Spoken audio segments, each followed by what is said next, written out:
오늘 하나님의 말씀은 마태복음 7장 13절에서 29절까지의 말씀입니다. 24절을 봉독하겠습니다. 그러므로 누구든지 나의 이 말을 듣고 행하는 자는 그 집을 반석 위에 지은 지혜로운 사람 같으리니. 아멘. 예수님께서 산에 오르셔서 가르치신 말씀이다라고 해서 이 마태복음 5장부터 7장까지를 산상수훈이라고 합니다. 예수님께서는 앞에 말씀까지 지금까지 이 산상수훈에서 제자들이 어떻게 살아야 하는가에 대해서 여러 주제를 가지고 설명해 주셨습니다. 오늘 본문은 예수님께서는 이제 이 가르침에 대해서 결론을 내리십니다. 이 말씀에 보면 어느 윤리적인 가르침보다는 세 가지 비유의 말씀을 통해서 강력하게 경고의 말씀을 주고 계십니다.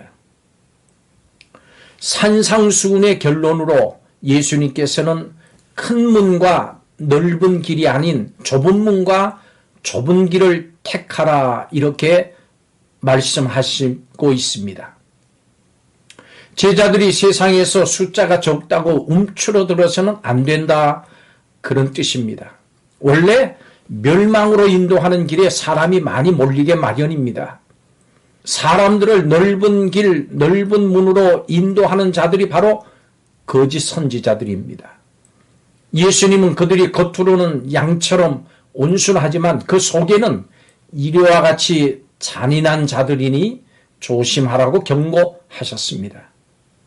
거짓 선지자들을 그러면 분별하는 방법 무엇일까요? 예수님께서는 그들의 열매, 그들의 행동을 보고 참 선지자인지 거짓 선지자인지 분별하라고 말씀하셨습니다. 여기서 예수님께서 열매를 말씀하시는 것입니다. 믿음은 반드시 그 열매로 나타납니다. 열매를 보고 좋은 나무인지 나쁜 나무인지를 알 수가 있습니다. 성도 여러분, 누구나 들어가기 쉬운 넓은 문이 아니라 들어가기 힘든 좁은 문으로 들어가십시오. 넓은 길, 넓은 문을 찾아서 편하게 신앙생활을 하려고 하는 유혹을 이기시기를 바랍니다. 좁은 문으로 들어가서 착한 행실로 성령의 열매를 맺으면서 좁은 길을 걸어가시기를 바랍니다. 그럼 누가 천국에 들어갑니까? 예수님은 열매 비유와 홍수 비유를 말씀하시면서 이 사이에 산상수훈의 핵심적인 결론을 말씀하십니다. 어떤 말씀입니까? 예수님께서는 행위 없는 믿음은 구원받기에 합당한 것이 아니라고 단호하게 말씀하십니다. 예수님께서는 주여 주여 하는 자와 아버지의 뜻대로 행하는 자를 대조하시면서 말씀하셨습니다. 그런데 이 구절을 잘 살펴봐야 합니다. 주여 주여 하는 자들은 어떤 사람들입니까? 이들은 선지자의 일을 했고 귀신을 쫓아내고 권능을 행한 사람들입니다. 우리가 어떻게 생각하기로는 이런 능력 있는 사람들이야말로 당연히 하나님 아버지의 뜻대로 행하는 사람들일 것이다라고 생각합니다. 그런데 이런 사람들은 예수님이 가르쳐 주신 기준과는 전혀 다릅니다. 예수님께서는 그들을 알지 못한다 말씀하십니다. 우리가 앞서 산상수훈의 내용을 살펴봐도 사실상 능력을 행하는 것에 대한 가르침은 전혀 없습니다. 그렇습니다. 예수님께서는 제자들이 크고 많은 일, 놀라운 일을 행하는 것을 원하는 것이 아니고 매일의 삶을 거룩하고 선하게 살아가기를 원하십니다. 우리에게도 마찬가지입니다. 우리의 삶이 능력을 행하기 이전에 거룩해지기를 원하십니다. 천국에 들어가는 기준은 능력 행함이 아닙니다. 말씀대로 거룩한 삶을 실천하면서 사는 것입니다. 그러므로 우리가 반석 위에 집을 세워야 합니다. 여기에 좀 설명이 필요합니다. 이스라엘에는 와디라고 하는 하천이 있습니다. 우리말로 하면 건천입니다. 마른 내지요. 모래내 그러기도 하지요. 건기에는 마른 땅이었다가 우기가 되면 물이 흐르는 개천입니다. 이스라엘은 이 와디가 여러 곳에 많이 있습니다. 물은 아무래도 지반이 약한 곳에 스며들면서 흐르기 때문에 이 와디는 주로 모래 땅입니다. 사람들은 이 사실을 잘 압니다. 그렇기 때문에 누구도 이 와디 위에 집을 짓지는 않습니다.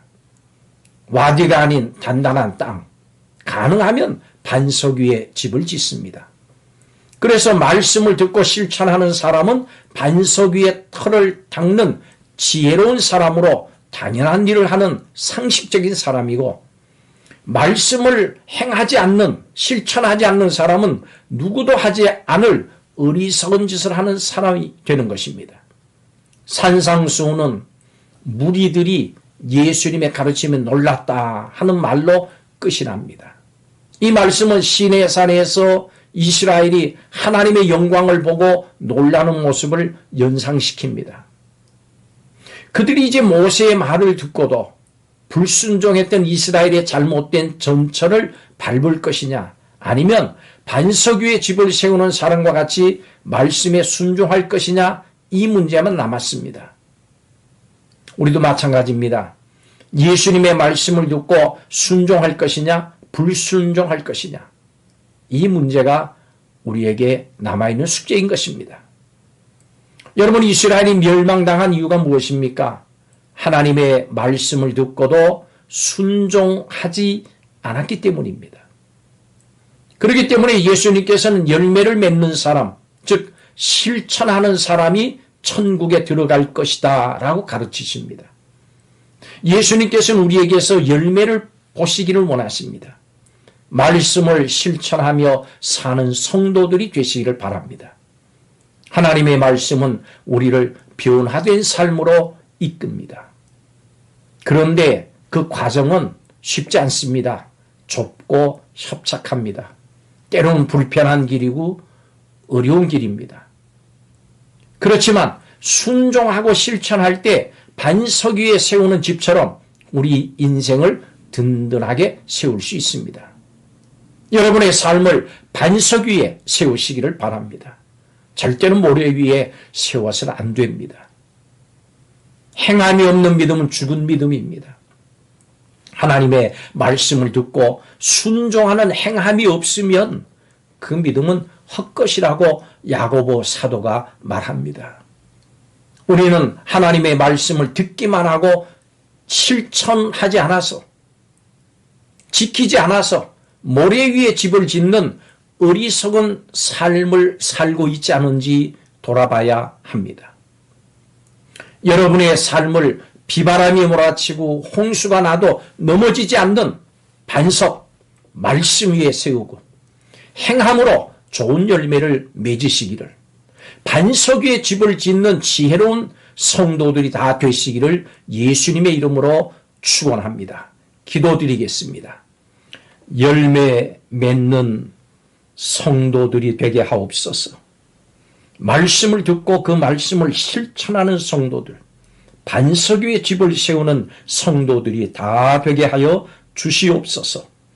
예수님의 이름으로 기도하옵나이다. 아멘.